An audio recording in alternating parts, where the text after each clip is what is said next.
अल्लाहुम्मा सल्लि अला सय्यदिना व मौलाना मुहम्मदिन मादनिल जूद वल करम व आलिहि व बारिक वसल्लिम। तमाम तारीफ़ें हम्द व सना अल्लाह ताला जल्ल मजदहुल करीम के लिए। हर किस्म के दुरूद व सलाम नबी मुहतरम शफ़ी मुहतशम आकाए कुल ख़त्म रसूल दानाए सुबुल अहमद मुज्तबा जनाब हज़रत मुहम्मद मुस्तफ़ा सल्लल्लाहु ताला अलैहि वसल्लम की ज़ाते वाला सिफ़ात के लिए हम्द व सलात के बाद कुछ औसाफ ऐसे हैं जिन्हें कुरान मजीद ने अल्लाह ताला ने अपने नेक बंदों की औसाफ और उनकी निशानियों के तौर पर बयान फरमाया है। अल्लाह तबारक व तआला के नेक बंदों में कुछ ऐसी चीज़ें पाई जाती हैं, कुछ ऐसी अलामात अल्लाह ने उनके अंदर रखी होती हैं कि उनकी वजह से मुआशरा अमन, सुकून, प्यार और मोहब्बत का मुआशरा बन जाता है। उन खूबियों में से 3 खूबियां ऐसी हैं जिन्हें सूफिया ने बतौर लाजिम एक अल्लाह के बंदे के लिए, नबी पाक अलैहिस्सलाम के गुलाम के लिए ज़रूरी करार दिया है। वो 3 खूबियां हैं सादगी, आजिज़ी और कनात। जिस आदमी के अंदर ये 3 बातें पाई जाती हैं कि वो सादा भी हो, इज्जो इनकिसार वाला भी हो और जो चीज़ें अल्लाह ने उसे दी हो उस पर उसकी कनात भी हो, वो राज़ी भी हो, तो ऐसे शख्स पर अल्लाह तबारक व तआला की खास रहमत नाजिल होती है। जिस बंदे के अंदर ये सलाहियतें पाई जाएं, हम देखते हैं कि इस जमाने में सादगी, आजिज़ी और कनात वाला पहलू खासा मुश्किल होता चला जा रहा है। कोई भी बरादरी हो, कोई भी कबीला हो, कोई भी इलाका हो, लोगों को अपना आप दिखाने का बहुत शौक होता जा रहा है। मैं भी हूं, मुझे भी मानो, मेरी भी सुनो और मेरी भी तारीफ करो, मेरी तरफ भी तवज्जो करो, ये माहौल बन गया। अगर आप सादगी वाले नहीं होंगे तो फिर आपने कुछ चीजें उधार की ओढ़ी होंगी जो असल नहीं। सादगी जो होती है वो असल होती है, असल रूप होता है आदमी का। अगर आपके अंदर सादगी नहीं होगी तो फिर आपने कुछ चीजें ऐसी अपने ऊपर लागू कर रखी होंगी जो आपका असल नहीं। तो जब आदमी असल से हटता है तो बेसुकून होता है। अल्लाह तबारक व तआला ने मुंह में दांत बनाए हैं तो ये असल है। इनके अंदर धागे के बराबर भी कोई चीज चली जाए तो वो बेचैन कर देती है, क्योंकि वो असल नहीं होती। तो जब आप सादगी में रहेंगे तो असल जगह पे रहेंगे, असल जगह पे, फिर आप तकलीफ में मुब्तला नहीं होंगे। आजिज़ी का मतलब ये होता है कि आप अल्लाह के किसी बंदे को हकीर ना समझें, छोटा ना समझें, जलील ना समझें। एक होती है एहसासे कमतरी कि समझना कि मैं माली तौर पे मेरे पल्ले कोई शय नहीं है, देखो कितना, ये एहसासे कमतरी है। आजिज़ी ये होती है कि ये ना समझ ले बंदा कि मेरे अंदर सलाहियत ज्यादा है, ये कमी है, ये छोटा है, ये निकम्मा है, ये बिल्कुल गुनाहगार है, ये तकब्बुर है। आजिज़ी से रहें, अल्लाह के हर बंदे को अपने से अफजल समझें, आजिज़ी के साथ रहें। कनात ये है कि आपको जो अल्लाह ने दिया है समझें कि मेरा रब सबसे ज्यादा मेरे ऊपर ही मेहरबान है। उसने जो मुझे दिया है वो किसी और को नहीं दिया। ये शुक्र के तौर पर, तकब्बुर के तौर पे ये भी नहीं।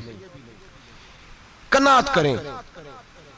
आजिज़ी जब आपके अंदर होगी, सादगी होगी, तो जिंदगी इत्मीनान से गुजरेगी, सुकून से गुजरेगी।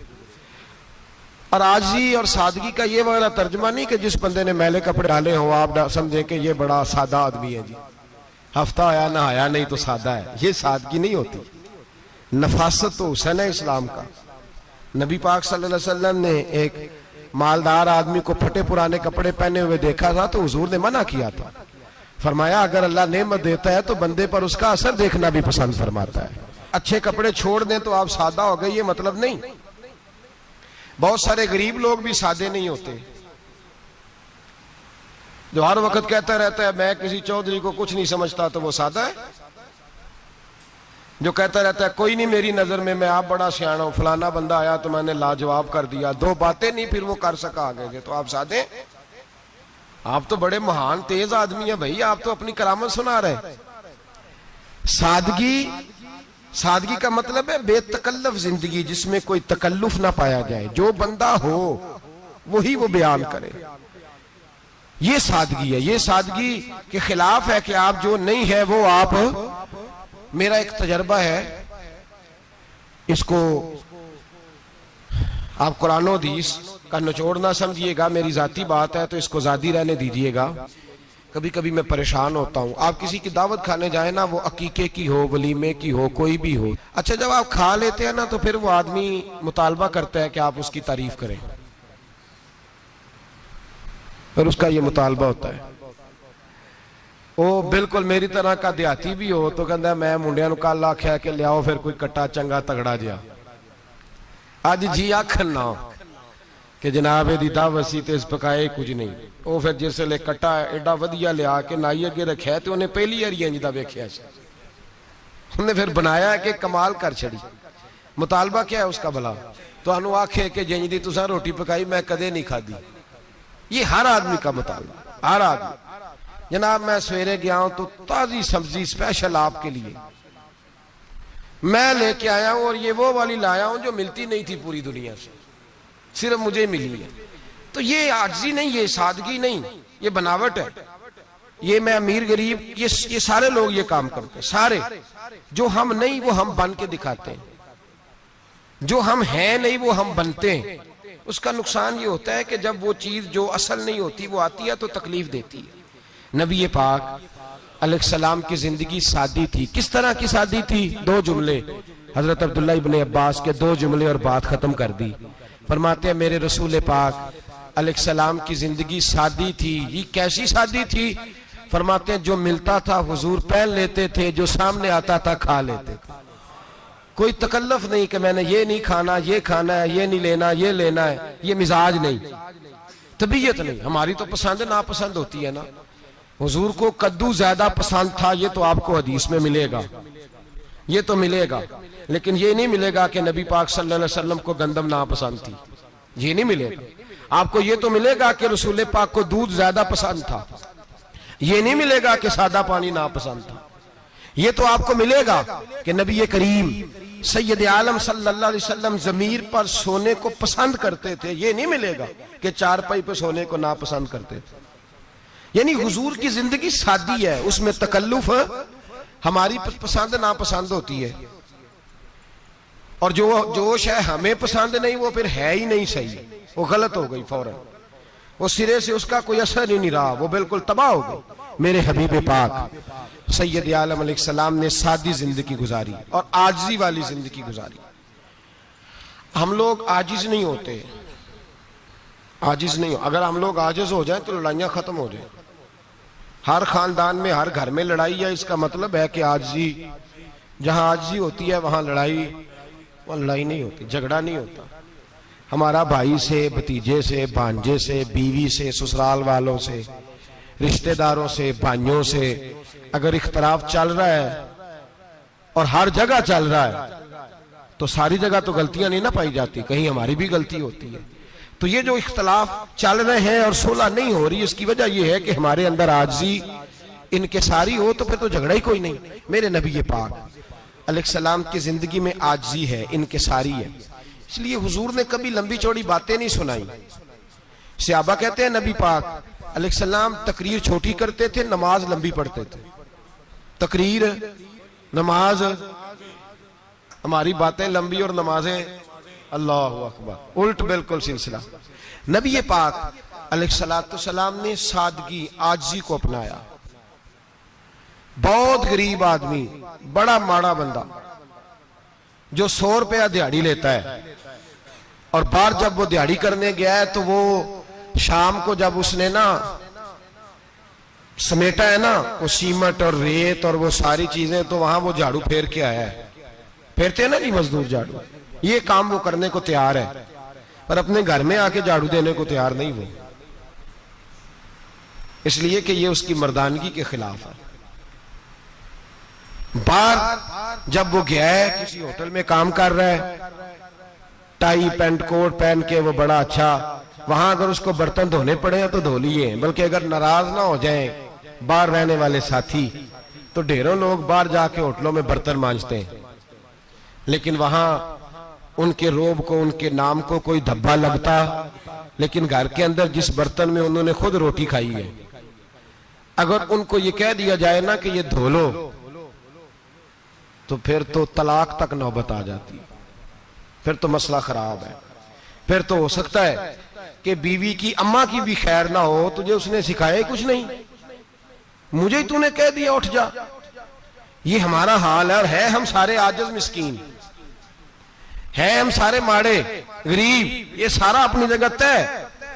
लेकिन जहां डटना है, बल्कि यूं समझ लें कि जहां रोब ना चला वहां मिस्कीन हो गए, और जहां चल गया और बादशाह हो गए। मेरे रसूल पाक सैयद आलम अलैहिस्सलाम का उसवा नूर सुनो, सैयदा तैयबा ताहिरा हजरत आयशा सिद्दीका रदी अल्लाह ताला अन्हा फरमाती हैं, हुजूर घर में आते,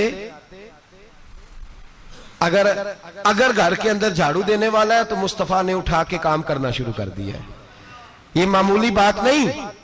अगर हजरत फातिमा ज़हरा की चक्की पीसने के लिए फरिश्ते आ सकते हैं, तो रसूल पाक के घर का काम करने के लिए भी आ सकते हैं। लेकिन मेरे नबी पाक सल्लल्लाहु अलैहि वसल्लम घर में अपने कपड़े धो लेते, फट जाते तो हुजूर सी लेते। यहां तक कि हजरत आयशा फरमाती है, एक दिन हुजूर ने कहा खाना पकाओ, तो मैंने कहा कनीज आटा गूंद रही है। नबी पाक ने मालूमात की तो पता चला कि वो कनीज तो जा चुकी, बीमार थी। फरमाती है हुजूर ने अपने दस्ते मुबारक से आटा गूंदा, नबी पाक ने गूंदा, नबी पाक ने। लगे जो मजदूर शाह ऐसा, न धुन न दौलत सरबराह ऐसा, अर्श नशी का जमी पे घर है, मेरा पैगंबर अजीम तर है। नबी पाक ने आटा गूंदा, और आटा गूंद के फरमाया आयशा आओ रोटी पका दो, मैंने आटा गूंद दिया है। ओ भाई मैं बहुत बड़ा नवाब हूं मैं आजिज मिस्कीन, लोगों की मैं कमियां कोताहियां सुनाता हूं, लेकिन अगर जरा सा भी हाथ हिलाना पड़े तो उस वक्त ना जहां रोब चलता है वहां तो चलाना चाहिए ना। जितना हमारा दबदबा बनता है, आजिज़ी इनकिसारी, ये इंसान को संवारती है, ये उसको सुकून देती है, ये उसके अंदर पैदा करती है वो चीज जो उसे अल्लाह के करीब करती है। अगर आप बड़े हैं तो फिर आप बड़े ही रह जाएंगे, बन कुछ नहीं सकेंगे। अगर आप में तकब्बुर है तो फिर अना का बुत कायम हो जाएगा, बन कुछ नहीं सकेंगे आप। हर आदमी को अपना आप दिखाने का शौक है, बनाने का शौक है, शोहरत, नाम भरी, अपने आप को जाहिर करना, बताना। 1,44,000 सहाबा थे मेरे रसूल पाक के, सारे कहिए सल्लल्लाहु अलैहि वसल्लम। जब हुजूर का नाम सुने तो दरूद पाक पढ़ा करें, सल्लल्लाहु तआला अलैहि वसल्लम। 1,44,000 सहाबा थे, काम कर गए, किसी ने नाम नहीं बनाया, काम किया। शायद चंद 100 के नाम किताबों में मिलते हो, बाकियों ने काम किया, नाम पर तवज्जो ही नहीं। और कुछ ऐसे भी थे जो आए नहीं, बात मानी है मेरे नबी पाक की, हजरत वैसे करनी रदी अल्लाह, तशरीफ नहीं लाए, घर रह के भी हुजूर की बात मानी है। माँ की खिदमत करो, नहीं आए, खिदमत करी, तशरीफ नहीं लाए, घर रह के बात मानी। दर्जा क्या दिया मेरे रसूल पाक अलैहिस्सलाम ने? ड्यूटी लगाई मौला अली शेर खुदा की, हजरत उमर फारूक रदी अल्लाह ताला। फरमाया मेरा जुब्बा ले जाना और मेरे अवैस से मिलना और उसे कहना मेरी उम्मत की बख्शिश की दुआ मांगे। भाई घर रह के बात मानी, कोई शोरा नहीं, कोई नाम नहीं। इमाम अब्दुल वहाब शौरानी कहते हैं करन के लोग उन्हें रोड़े मारते थे और उनसे पूछते थे तेरा नाम क्या है, तो जनाबे वैसे करनी फरमाते थे अगर तो कयामत में बख्शा गया तो नाम बता दूंगा, और अगर वहीं अड़ गया तो नाम से क्या रह जाएगा, यहां तो लिखा रह जाएगा। और फिर दुआ मांगी, इमाम शौरानी ने लिखा है दुआ मांगी हजरत अवैस करनी ने, ए अल्लाह मैंने जिंदगी छुप के गुजारी है, मुझे जाहिर ना करना। मैं सिरापा मखजन राज था और रहा था मुद्दतों राज में, ये तो तेरा शौक के दीद कशा कशा मुझे खींच लाया मजाज में। ए अल्लाह मैंने पर्दे में वक्त गुजारा है, अल्लाह मस्तुरना बिसुत्रिकल जमील। ए अल्लाह बस मुझे पर्दों में रखना, पर्दों में। उठ बुलिया चल उथे वसीए, जिथे वस देनी सारे ही अन्ने, ना कोई साडी जात पछाणे ना कोई सानू मन्ने। ए अल्लाह मुझे पर्दा दे, शोहरत नहीं चाहिए, मेरा नाम ना हो, कोई जाने कोई पहचाने ना, बस मैं तेरा हूं तो छुप के तेरे पास आ जाओ। इमाम फरमाते अल्लाह 70,000 फरिश्ते कयामत के दिन हजरत अवैसे करनी की शक्ल के पैदा करेगा और उन फरिश्तों के अंदर छुपा के जनाब अवैस को अपनी और अपने महबूब की बारगाह तक ले जाएगा। चूंकि वो छुपे रहे, जरूरत नहीं। मैं सिरापा मखजन राज था, मैं तो रहा था मुद्दतो राज में। ये तो तेरा शौक के दीद कशां मुझे खींच लाया, मजाज में शौक नहीं। मुझे भी पूछ लो, मेरा भी नाम ले लो। अब तो इस कदर ज्यादा अना का बुत आ गया। रोटी खिलाओ, जिसको खिलाई उसकी फोटो खींच के फेसबुक पे दो। पानी पिलाया तो पहले उसकी फोटो दे लो। अगर सलाम लिया तो पहले छोड़ दो यार, बस करो। ये अना के बुत बना लिया हम लोगों। किस चक्कर में पड़ गई है दुनिया। एक गरीब को 2, 4, 5 रुपए क्या दे दिए, एक आटे का थैले का दे दिया, 4 अखबारों में खबर दे दी। ये आजी है, ये तरीका है। अब तो लोग यहां तक रियाकारी करने लगे, नमाज पढ़ने के लिए आते हैं तो पहले फोटो खींच के आते हैं जुम्मे की तैयारी करते हुए। बस कर दें, बस करें, कहीं रुके, किसी जगह स्टॉप करें, अपने अंदर इंकिसारी पैदा करें। जो खत्म हो गया वो बच गया, जो अपने आप को बनाता रहा वो कभी बन ना सका।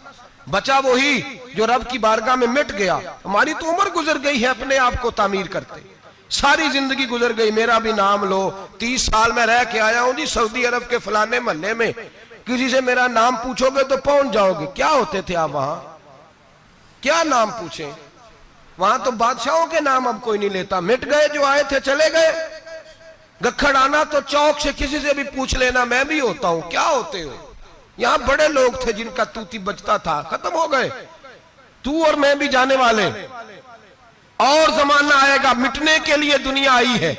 अगर दुनिया में खुद ब खुद अपने आप को मिटा के रखोगे तो अल्लाह इज्जत अता फरमाएगा। हम तो इतना खड़े हुए हैं कि बहनों से, भाइयों से, ससुराल से, रिश्तेदारों से कट गए हैं, इसलिए कि बुत नहीं टूट रहा अंदर का। मेरे नबी पाक सैयद आलम अलैहिस्सलाम के गुलाम बड़ा कुछ थे, पर उनकी जुबानों पे कभी कुछ होने का जिक्र नहीं आया। बड़ा कुछ थे वो, बड़ा कुछ थे। हजरत अबू बकर सिद्दीक रदी अल्लाह, बड़ा कुछ थे ना। क्या बात थी। मेरे मुस्तफा करीम सैयद आलम सल्लल्लाहु अलैहि वसल्लम ने फरमाया, अबू बकर मेरा वो खलील है कि दुनिया में भी मेरा सज्जन है, कयामत में भी मेरा दोस्त होगा। दुनिया और आखिरत में वही अबू बकर है। महल्ले में 7 गरीब बच्चियां रहती हैं, वो कहती हैं हमारी बकरियां, बाप फौत हो गया, बकरियों का दूध धो दो। तो अबू बकर सिद्दीक बकरियों का दूध धोने चले जाते हैं, उनके घर का काम काज करके आते हैं। सैयदना उमर फारूक, मेरे नबी पाक अलैहिस्सलाम ने फरमाया, फरिश्ते 950 साल मेरे उम्र की शान बयान करें तो खत्म नहीं हो सकती। इतना बड़ा शख्स उमर फारूक, इतना बड़ा आदमी। एक दिन ऐलान किया उमर फारूक ने, लोगों मस्जिद में आओ, बात करनी है। अमीरुल मोमिनीन का पैगाम है, सारे मस्जिद में आ जाए। खचाखच मस्जिद नबी सहाबा से भर गई। और ऐसा जब ऐलान होता था तो सहाबा दौड़ के आते थे। शायद को जंग है, शायद किसी ने हमला कर दिया है, शायद कोई नई बात है। दौड़े आए लोग, मस्जिद नबी खचाखच भर गई। सैयदना फारूक आजम रदी अल्लाह तआला अन्हु मिंबर पे बैठे। हजरत अब्दुर रहमान इब्ने औफ रदी अल्लाह तआला अन्हु फरमाते हैं कि सहाबा तजस्सुस के देख रहे हैं कि पता नहीं किसी तरफ से पैगाम नहीं आ गया, कोई काफिर हमला नहीं करने लगा, अल्लाह जाने क्या हुआ है, बड़ी परेशानी है। उमर बैठे, अल्लाह की हम्द की, नबी पाक सल्लल्लाहु अलैहि वसल्लम पर दुरूद पढ़ा और फिर उमर फारूक बोले, फरमाने लगे, मैं जब मक्के में रहता था ना तो कभी घर में कहत आ जाता था, कभी कहत आता था घर में, बकरियों के दूध खुश्क हो जाते थे, गंदम नहीं मिलती थी, पानी नहीं होता था। तो फरमाया मेरी अम्मा मुझे खाला के घर भेज देती थी। कबीला बनु मखजूम, उस कबीले में मेरी खाला की शादी हुई थी तो वो मालदार लोग थे, उनके पास ज्यादा बकरियां, ज्यादा ऊंट, ज्यादा गायें, ज्यादा खेत थे। हजरत उमर फारूक फरमाने लगे, मैं उनके घर जाता तो मेरे खालू समझ जाते कि उमर को इसलिए भेजा गया है कि कहत आ गया है। फरमाते हैं वो मुझे सवेरे बकरियां चराने ले जाते, शाम तक मैं उनकी बकरियां चराता। अमीरुल मोमिनीन उमर, एक तरफ मसला यह है कि कैसर और किसरा की दीवारें हिल रही है उमर के नारों से, और इधर उमर मिंबर पे बैठ के खुतबे दे रहे हैं। फरमाते हैं मैं बकरियां चराता, शाम तक खाला के घर जाके मजदूरी करता, और फरमाते हैं शाम होती तो एक मुट्ठी किशमिश मुझे देते वो। आप फरमाते हैं मैं बड़े कद वाला था, एक मुट्ठी किशमिश मिलती है, कभी एक मुट्ठी खजूरें, मैं शाम को खा के सो जाता। कई कई महीने यूं ही गुजरते तो मेरी अम्मा का पैगाम आता कि हालात सही हो गया, मेरे बेटे को भेज दो। ये बात कही, हजरत उमर रोने लगे और फिर कहने लगे अब वो वक्त आया है कि लोग मुझे अमीरुल मोमिनीन उमर कह के पुकारते हैं। बस ये दो बातें की। उमर ने कहा चलो जोहर का वक्त हो गया, अजान पढ़ो, उठो नमाज पढ़े, उठो। अजान हुई, इकामत हुई, जनाब उमर ने नमाज पढ़ाई, लोग चले गए तो सैयदना अब्दुर रहमान इब्ने औफ यराना था जनाब उमर से, बाजू पकड़ के कहने लगे उमर सियाना बंदा है यार, तू ये दो बातें सुनाने के लिए इतना मजमा इकट्ठा किया था, ये दो बातें कहने के लिए कि मैं खाला के घर जाके मजदूरी करता था तो एक मुट्ठी किशमिश मिलती थी, एक मुट्ठी खजूरें, ये कहने के लिए कि मैं बकरियां चराया करता था। तो हजरत उमर फारूक रदी अल्लाह ताला अन्हु फिर रोए, फिर आंखों में आंसू आए। कहने लगे अब्दुर रहमान आज ना मिस्र शाम से कुछ लोग आए थे और वो बता रहे थे कि उमर तेरा डंका वहां भी बड़ा बजता है। वो मुझे कह रहे थे तेरे नाम के वहां भी बड़े दबदबे हैं, बड़े तज़किरे हैं। तो मेरा नफ्स मुझे कह रहा था उमर देखा देखा तू यहां बैठा है और वहां तेरे नाम का शोर हो रहा है, मुझे इसने बड़ा किया है। तो मैंने आज मुस्तफा के सारे गुलाम इकट्ठे करके अपनी औकात बता दी है। मैंने अपनी औकात बताई है कि मैं कुछ नहीं, कोई शय नहीं, कोई चीज ही नहीं, असी किसी दे कुछ नहीं जे लगदे, ना कोई साडा दर्दी। मैंने बताया है कि मैं तो किसी के बकरियां चरा के एक मुट्ठी किशमिश लेके गुजारा किया करता था। गुजारा मुझे मेरे कुछ साथी ना ले गए गुजरांवाला सर्दियों के मौसम में, मुझे कहने लगे स्वेटर पसंद कर लें अपनी मर्जी का। तो मैंने कहा यार मुझे तो वही मजा आता है जो मेरी अम्मा क्रोशिये से बनाया करती थी, वही वो पहले अब्बा पहनते थे, फिर वही स्वेटर बड़ा भाई पहनता था, फिर हमारे खाते में आ गया। और फिर उसकी तारीफें होती थी गुर्बत छुपाने के लिए, उसकी तारीफें होती थी, बड़ी बड़ी मेहनत से बना है जी, क्या बात है, बड़ा गर्म है, तो अब छोटे भाई को दे दिया जाए। हमने कहा वो वही जमाना देखा है, वही रंग देखा हुआ है और उस पर फख्र है। अब तो लोग जब कुछ हो जाता है ना, दो चार लोग जानने लगते हैं तो लोग फटाफट दावा कर देते हैं खानदानी रईस आजम हूं, बड़ी बात है। ऐसी कोई बात नहीं, जिसको अपना आप याद रहता है उसे खुदा भी याद रहता है, जिसे अपना आप याद रहता है उसे रसूलुल्लाह भी याद रहते हैं, जिसे अपना आप याद रहता है उसकी नजर में दूसरे लोग भी कुछ होते हैं, दूसरे लोग भी कुछ होते हैं। मैं उम्रे के लिए हज के लिए जाता रहता हूँ, रब मुझे अपने फजल से बुला लेता है। तो मैं एयरपोर्ट से नीचे उतरा तो एक साहब मेरे जानने वाले थे, दौड़ के आए और मुझे कहने लगे क्या बात है, सुना है इस दफा आप सऊदी एयरलाइन से आए, सीधा मदीना शरीफ आए, क्या बात है आपकी। और मैंने कहा साहब छोड़ दें, मैं भी जब पहली दफा आया था तो मैं भी बड़ा घूर घूर के एयरपोर्ट देखता था, मैंने कभी देखा जो नहीं था, मैं बड़ा घूर घूर के देखता था, कोई ऐसी बात नहीं है, ये निजाम कुदरत है, बादशाह के फैसले हैं, वो जब चाहता है जिस तरह के चाहता है फैसले फरमा लेता है, तो ये उसके फैसलों की बात है। हम लोग ना जिस हैसियत पे होते हैं वहीं रह जाते हैं, पिछली बात भूल जाते हैं, इसलिए हम चाहते हैं जो भी हमें मिले झुक के मिले, जो भी आए, और ये मेरा आपका सबका मुश्तरका मामला है। मेरे नबी पाक सल्लल्लाहु ताला अलैहि वसल्लम ने सहाबा से पूछा तुम्हें बताऊं जन्नत के बादशाह कौन होंगे? जन्नत के आम लोग नहीं, जन्नत के, बोलिएगा जरा, जन्नत के अल्लाह बादशाह। जन्नत में तो जाना बड़ी बात है, हुजूर जन्नत का भी बादशाह, इब्ने माजा में लफ्ज है, तुम्हें पता है जन्नत के बादशाह कौन होंगे? तो मेरे मुस्तफा करीम सल्लल्लाहु ताला अलैहि वसल्लम के गुलामों ने कहा हुजूर हमें नहीं पता। तो हुजूर ने फरमाया जन्नत के बादशाह वो लोग होंगे जिन्हें दुनिया में कोई भी नहीं जानता था, जिनके कपड़े सादे होते थे, जो गरीब लोग होते, जो सिफारिश करते थे तो उनकी कबूल कोई नहीं करता था, जो किसी के साथ जाते थे तो उनको मानता कोई नहीं था, वो जन्नत के बादशाह होंगे, बादशाह। और फरमाया क़यामत के दिन जब लोग उन्हें देखेंगे तो उन पर फख्र करेंगे, रश्क करेंगे, कहेंगे क्या बात है तुम्हारी, यहां तो शौक ही बड़ा है। गरीबों ने भी पोस्टर बनाए हुए हैं, डाकुओं, लुटेरों, चोरों की तस्वीरों के साथ लगवाए हुए, अपने आप को बड़ा करने के लिए।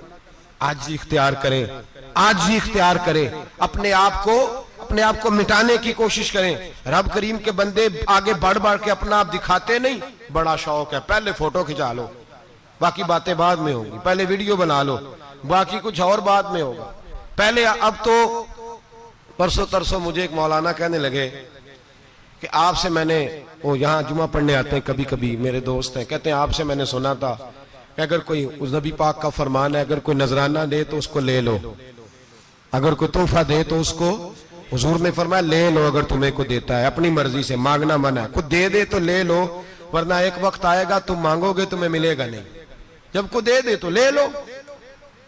कहने लगे आपने कहा था को दे दे, तो उस वक्त से मैं कोई सूट देता है मुझे मेरी मस्जिद का नमाजी तो मैं ले लेता हूं, कोई मुझे कोई और शायद देता है तो मैं आपसे सुन के, तो अगर मेरी मस्जिद का नमाजी सूट पकड़ाते साथ फोटो भी खींचे तो फिर मेरे लिए क्या हुक्म है, वो खुशबू की डब्बी देते हुए साथ फोटो भी खींचे फिर मेरे लिए क्या हुक्म है।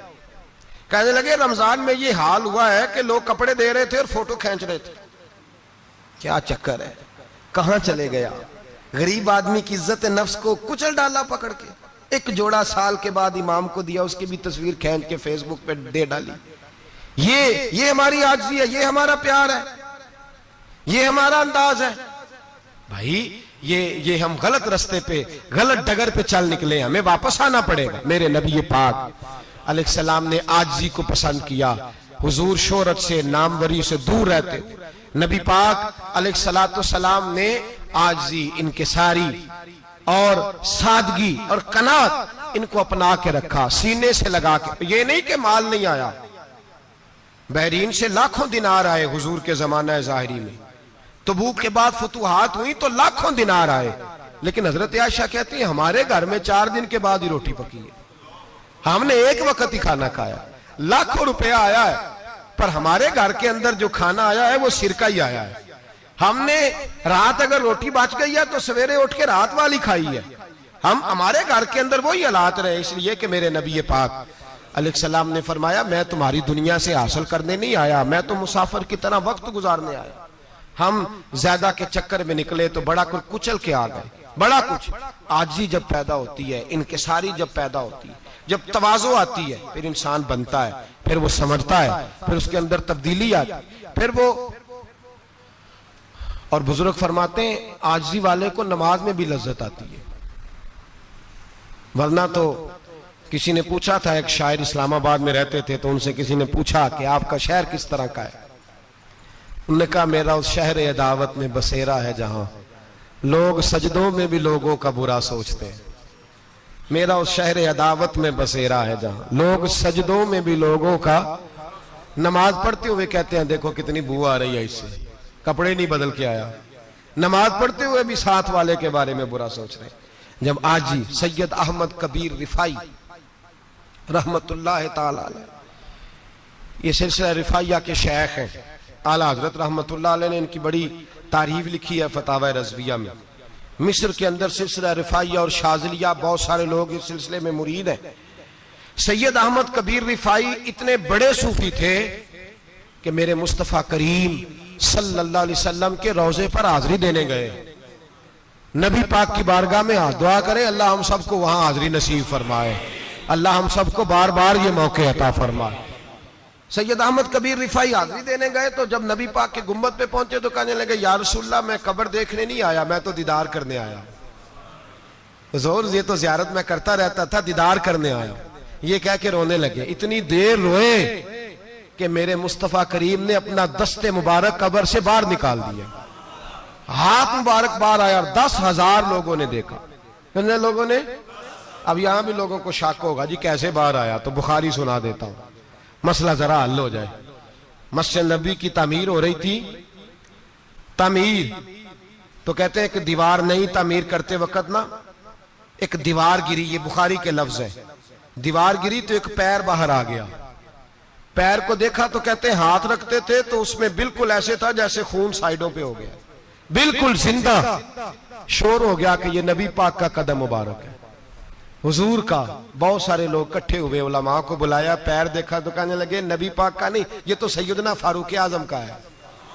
जब ये कहा ना फारूक आजम का है तो फिर एक शोर उठा कि ये हाल है उनके गुलामों का तो सरकार का आलम क्या होगा।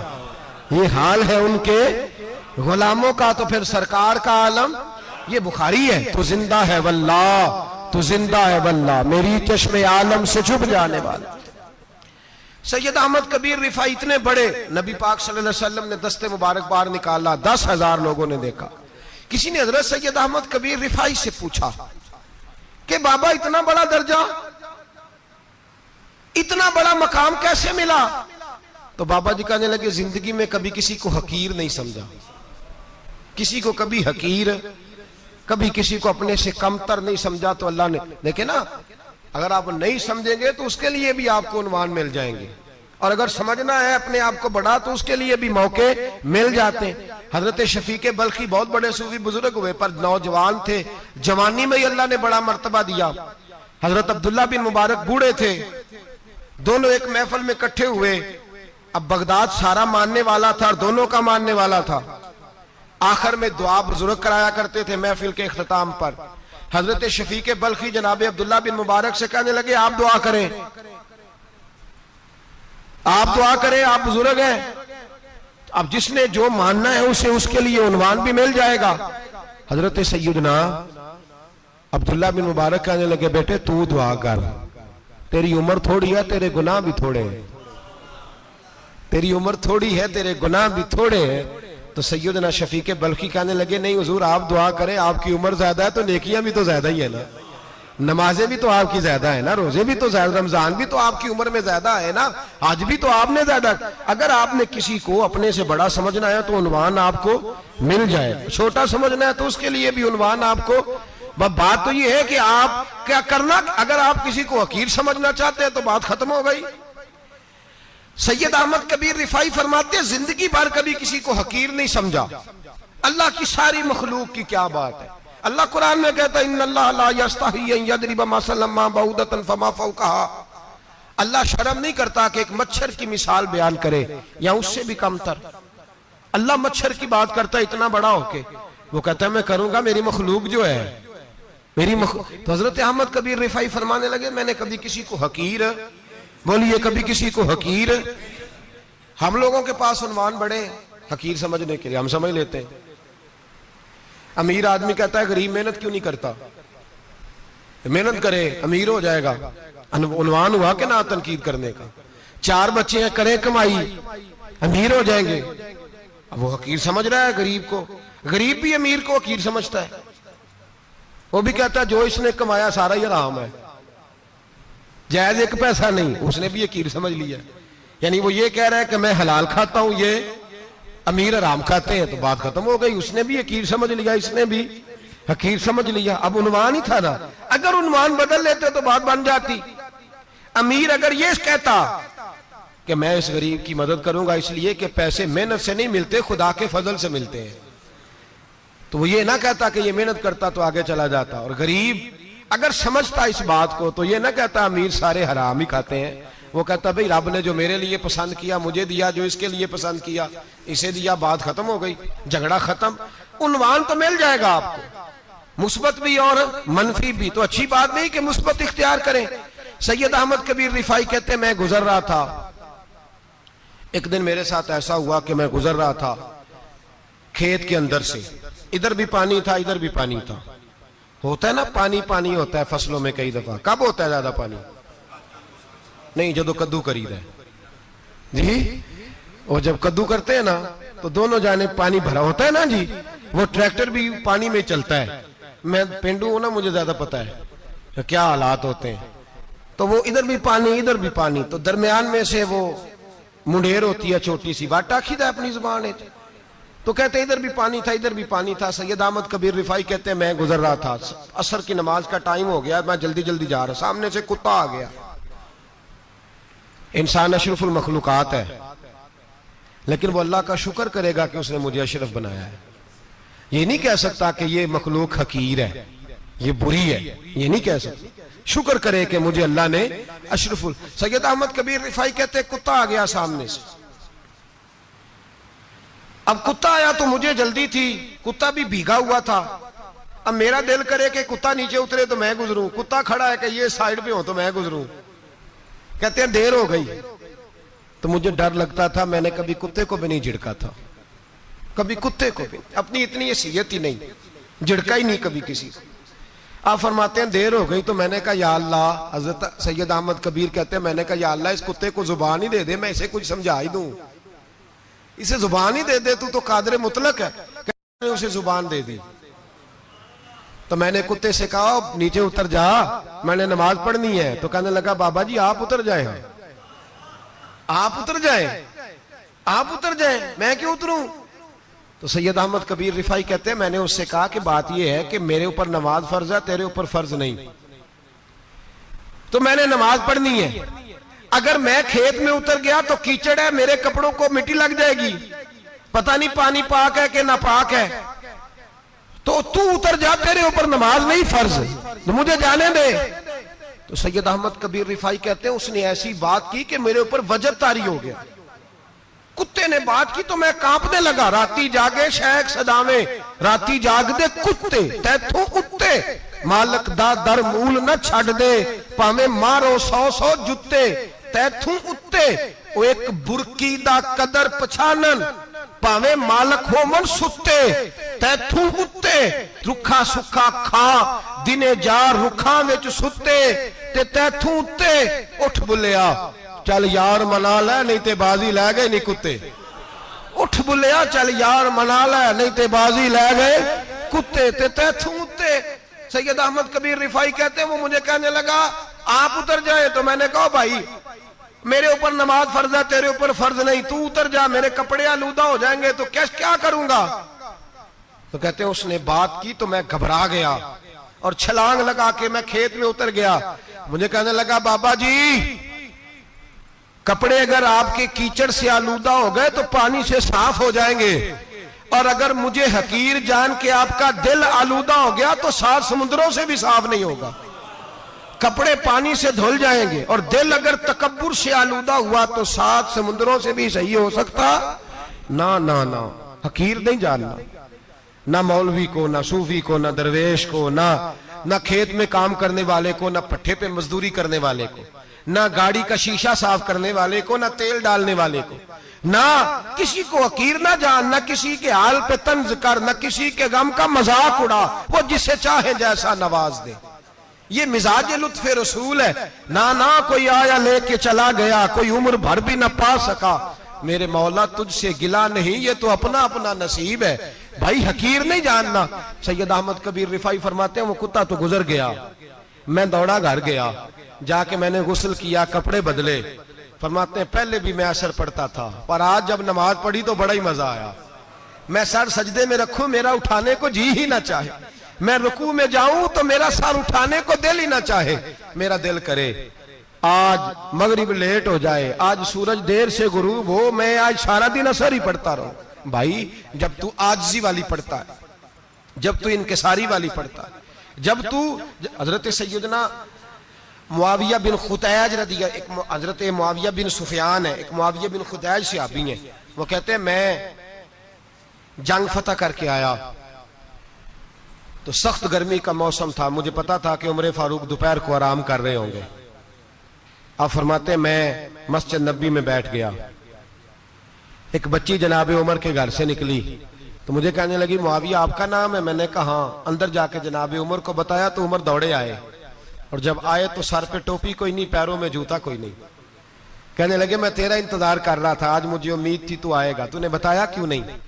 तो मैंने कहा हुजूर मुझे पता है रात सारी आप चेहरे पे कपड़ा डाल के मदीने की गलियों में रहते हैं, तो दोपहर को आप आराम करते होंगे, इसलिए मैंने कोशिश की कि आपको बेदार ना करूं, आप आराम कर रहे होंगे, इसलिए ये मैंने कोशिश की कि मैं बैठता हूं मस्जिद में आराम करता हूं, जब आप आएंगे तो देखी जाएगी। हजरत उमर फारूक ने जलाल किया, फरमाया तू मुझे गाफिल समझता है कि मैं सो जाऊंगा? और आप फरमाने लगे मैं कौम का खादिम हूं जिसकी इतनी ज्यादा रियाया हो वो सो जाए चुप करके, मैंने जवाब नहीं देना अल्लाह की बारगाह में? फरमाया मेरे अमीरों की तरह सोने जागने के वक्त मुकर्रर नहीं, मैं कौम का खादिम हूं, जिस वक्त भी आया करो मुझे जगा लिया करो, मुझे कब्र में जाके खुदा को भी जवाब देना है, मोहम्मद मुस्तफा को भी जवाब देना है। मेरे भाई याद रखें जब ये चीजें पैदा, और फिर हमने इन तकल्लुफात में, मैंने कई दफा ये बात बयान की है, अब तो लोग रिश्ते करते हैं तो डीसी कॉलोनी में किराए का मकान खरीदते हैं, दो चार गैरों की गाड़ियां मंगा के दरवाजे के आगे खड़ा करते हैं, रिश्ता हो जाता है बड़ा घर देख के। और जब शादी के चौथे दिन पता चलता है कि ये किराए का मकान था, तो रिश्ते मकानों पे कायम नहीं होते, एतबार पे कायम होते हैं। वो एतबार टूटता है तो जिंदगी भर कायम नहीं होता दोबारा। जो आप हैं आप वही रहें, जो आप नहीं है वो कभी बनने की कोशिश ना करें। और मेरे अजीज ये भी याद रखें, आजिज़ी आपको सवार देगी। और वैसे भी हम अल्लाह के हुजूर जाने वाले, अगर पर्दों में छुप के चले जाएंगे तो बच जाएंगे। और अगर हम अपना आप दिखाते ही रहें, सारी जिंदगी इसी चक्कर में रहें कि मुझे भी पूछो, मुझसे भी मुशावरत करो, मेरी भी बात सुनो, तो ये अना की दौड़ तो खत्म ही नहीं होती। हिर्स सिर्फ पैसे की नहीं होती, हिर्स हवस शोहरत की भी होती है।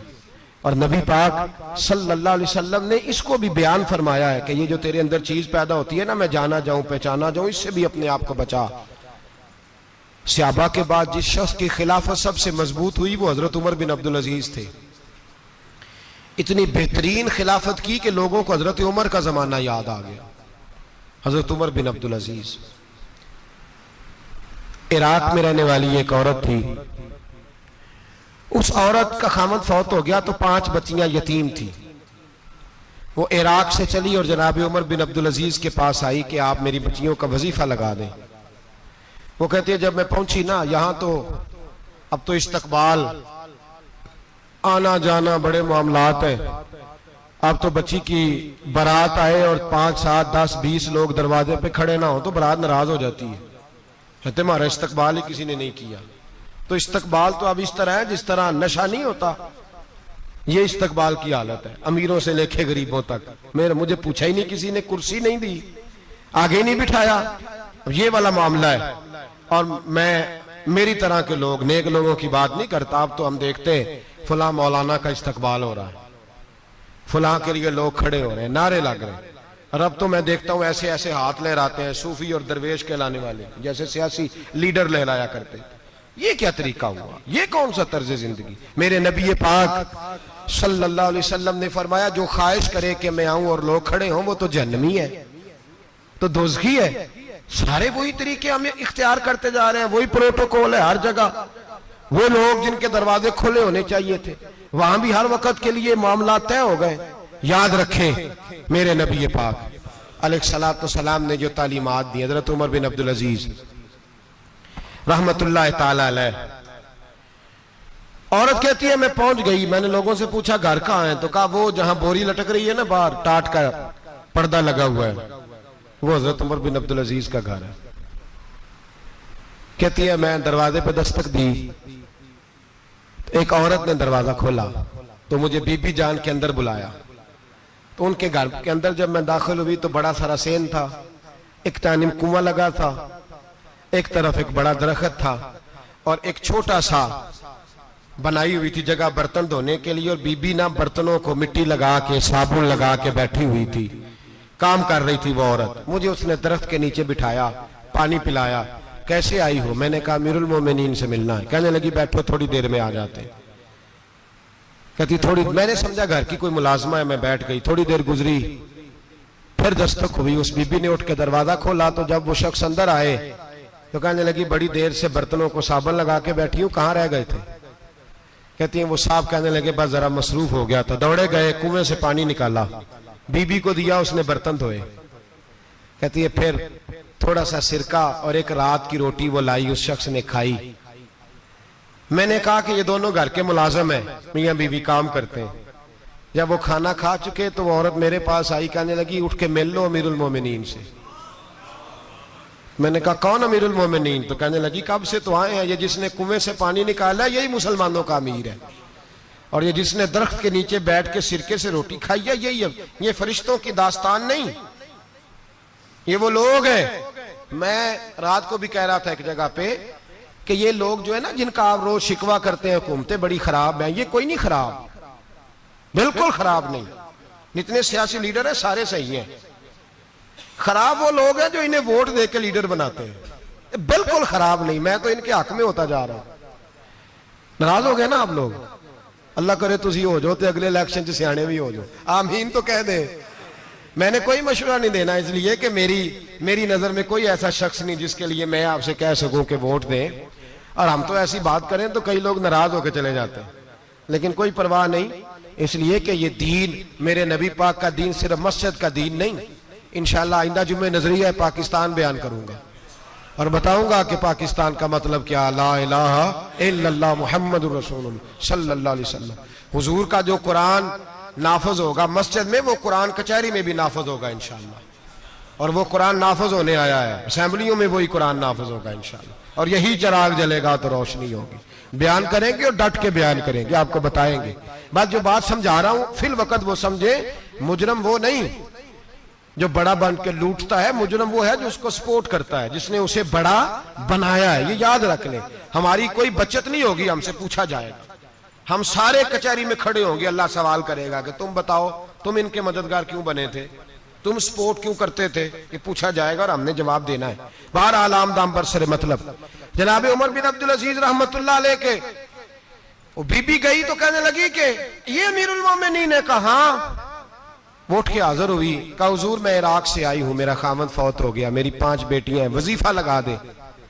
वो बीबी कहती है मेरा दिल था कि यतीम बच्चियों का 100 दिनार साल का लगा देंगे तो बड़ी बात है।